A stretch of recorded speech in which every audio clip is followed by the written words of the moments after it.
Ok, passons à présent aux vérifications.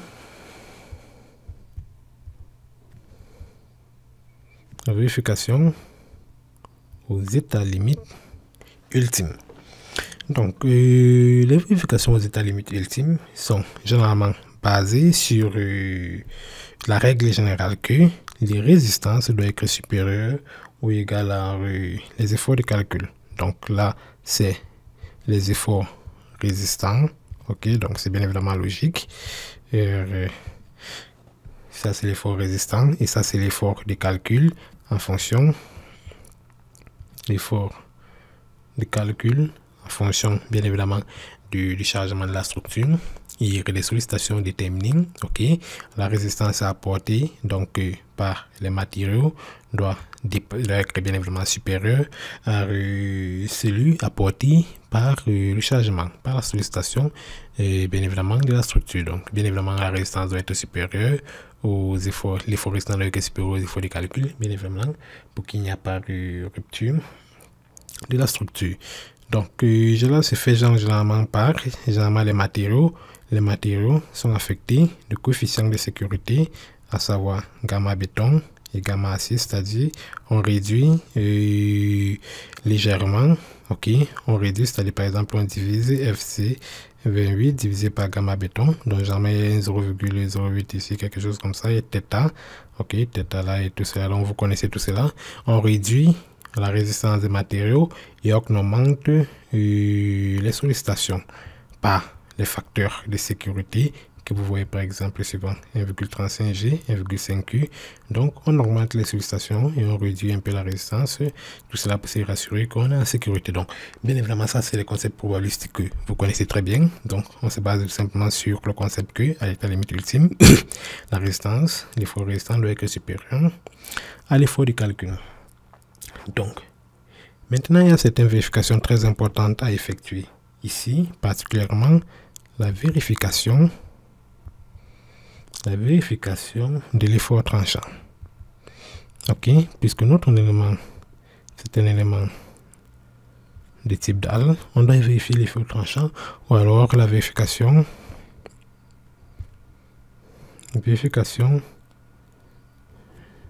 du cisaillement.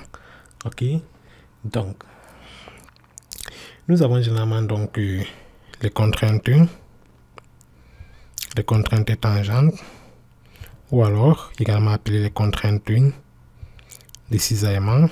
Ok, contrainte tangente et contrainte de cisaillement qui vaut tout est égal à VU en fonction de l'effort tranchant sur B0 fois D. Donc bien évidemment vous connaissez tout ce qui est dans cette formule. VU, l'effort tranchant maximal, ok, et B0 bien évidemment c'est la largeur de l'élément considéré et de la hauteur utile. Ok, donc généralement on doit vérifier que cette contrainte tangente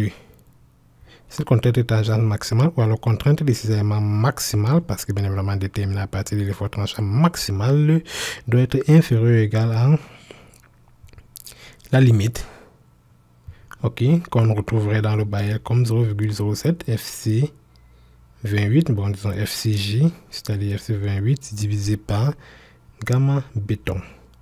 Donc si cette condition est satisfaite, ok, si cette condition est satisfaite, c'est-à-dire si la contrainte max, est inférieure ou égale à 0,07 FCG sur gamma béton, si cette condition est satisfaite, ok, aucune armature d'effort tranchant n'est requise.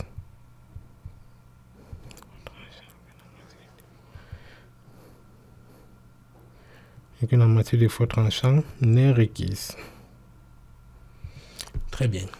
Donc, on doit bien évidemment vérifier que cette condition, si elle est satisfaite, on conclut donc qu'on n'a pas besoin des armatures d'effort tranchant.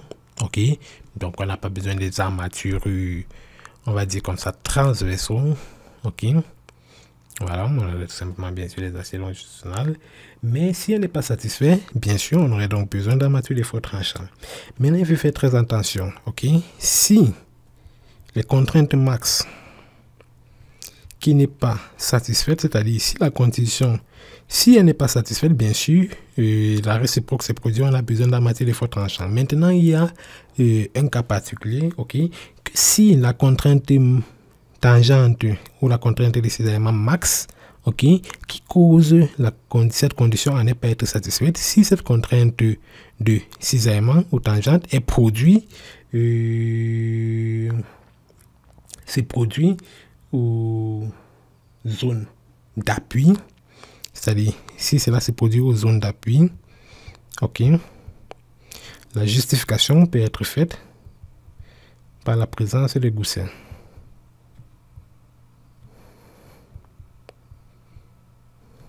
Donc, vous vous rappelez les goussets, ok, permet donc une transmission de contraintes comme ça sur les zones d'accumulation de contraintes, ok, et notamment à les appuis, notamment ces zones ici, ici, ici, ici, ici, ici, ici. Donc, si cette condition-ci n'est pas satisfaite, et on constate que le taux max se produit sur ces zones ici, que nous sommes en train de voir ici, là, ok, on peut donc dire que la zone peut être justifiée avec la présence des goussets, ok. Donc, très bien. Ça, c'est la vérification de l'effort tranchant. À l'état limite ultime également, il y a bien sûr d'autres vérifications à effectuer, notamment le moment fléchissant. Ok, donc le moment fléchissant, on va tout simplement... donc, généralement, les vérifications sont effectuées en flexion composée. Ok, donc c'est tout simplement le calcul d'armature pour reprendre le moment fléchissant. C'est tout simplement le calcul d'armature. D'armature pour reprendre le moment fléchissant en fonction bien évidemment des pivots et tout cela, dont le logiciel le fait très bien. Ok, donc il y a la vérification des moments fléchissants qui concerne tout simplement le calcul des aciers longitudinaux dans les deux directions X et bien sûr Y, ok. Donc là, les aciers vont venir et reprendre dans ces moments-là. Donc, il y a également bien sûr de se rassurer que même dans les zones où théoriquement on n'a pas besoin d'acier, ok, on met quand même des armatures minimales. Donc, le logiciel calcule également ces armatures minimales-là en fonction de... bien évidemment, l'épaisseur du béton. Donc, il y a bien évidemment les armatures minimales de flexion et de cisaillement. En fait, c'est le ferraillage minimal. Donc, avec le module de ferraillage théorique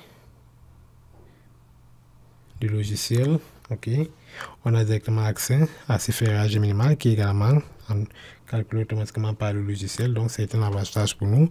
Et autre vérification très importante ici, c'est la vérification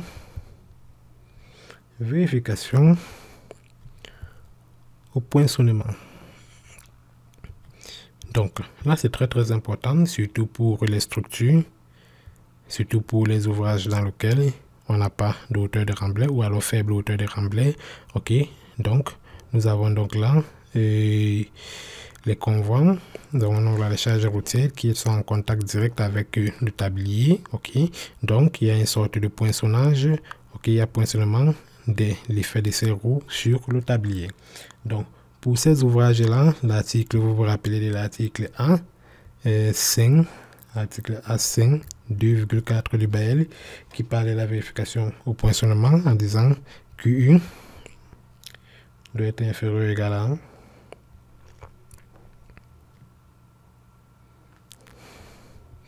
Donc, on avait bien évidemment vu ceci sur la formation sur le radien. Ok, donc bien évidemment le poinçonnement sont effectués avec les BR puisque c'est une roue, je pense le 100 de 10 tonnes. Ok, donc 100 kN. Ok, donc pour les ouvrages où il n'y a pas hauteur de remblai ou faible hauteur de remblai, on effectue bien évidemment le vérification au poinçonnement avec le système BR. Ok, donc si cette condition est vérifiée, c'est-à-dire QU, c'est-à-dire QU est inférieur ou égal à QE, donc le BRE, notamment 100 kN, inférieur ou égal à ceci, on n'a pas besoin d'armature. Si cette condition est vérifiée, on n'a pas besoin d'armature de point seulement. Ok, mais si cette condition n'est pas vérifiée, au-delà donc, si cette condition n'est pas vérifiée, au-delà donc des armatures de flexion que nous allons mettre pour reprendre notamment les moments, ok, il y aurait également plus AS pour le poinçonnement. Donc là, c'est très important. Si cette condition n'est pas vérifiée, on aura AS flexion plus AS poinçonnement. Donc la section d'armature à mettre sur place serait bien évidemment une section d'armature qui puisse reprendre les moments de flexion et également reprendre d'éventuels poinçonnements. Mais bon, pour notre cas de notre projet, ok, nous avons une hauteur de remblai de 2 mètres.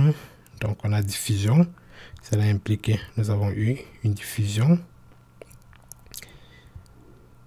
Nous avons bien sûr une diffusion des charges. Donc les charges à la hauteur sont devenues des charges surfaciques. Donc il n'y a pas d'effet de poinçonnement.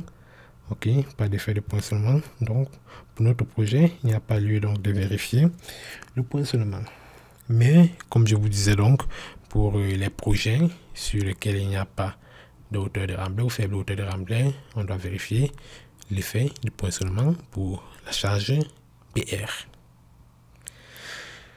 Ok, très bien. Notre vérification ici, c'est la vérification qui concerne le sol. Nous devons vérifier vérification de la capacité portante du sol. Bien évidemment, notre ouvrage repose sur un sol, ok, et notre ouvrage transmet donc des contraintes au sol. Donc on a donc vérifié que la contrainte, ok, que notre ouvrage transmet au sol, en l'occurrence ici la contrainte que, parce que notre ouvrage transmet une contrainte au sol via l'intermédiaire du radier, ok, on a donc vérifié que cette contrainte est inférieure ou égale à la contrainte admissible du sol. En l'occurrence, la contrainte admissible du sol, ici, on parle de la contrainte à l'ILS. Ok, bien évidemment, on a vérifié que la contrainte du sol n'est pas dépassée. Ok, donc là, c'est très important. Ici, bien évidemment, cette condition n'est pas satisfaite et on peut donc avoir recours à soit augmenter les dimensions du radier, ok, pour étaler et pour avoir une meilleure surface. Vous savez que la contrainte, c'est force sur surface, ok, donc si on augmente la surface, on diminue la contrainte. Donc si cette condition n'est pas satisfaite, on peut jouer de chaque côté. Si on joue de ce côté-ci, ok, pour satisfaire, c'est-à-dire on augmente les dimensions du radier, on réduit la contrainte du radier, mais si on veut plutôt augmenter ceci, on procède donc à des techniques d'amélioration du sol. Donc voilà les différentes vérifications que nous devons donc effectuer aux états limites ultimes. Ça serait tout pour ce cours. Dans le cours suivant, on va donc rapidement effectuer de manière donc mathématique analytique ces différentes vérifications. Et donc ça serait tout pour ce cours. Et je vous remercie d'avoir suivi et on se retrouve pour le cours suivant.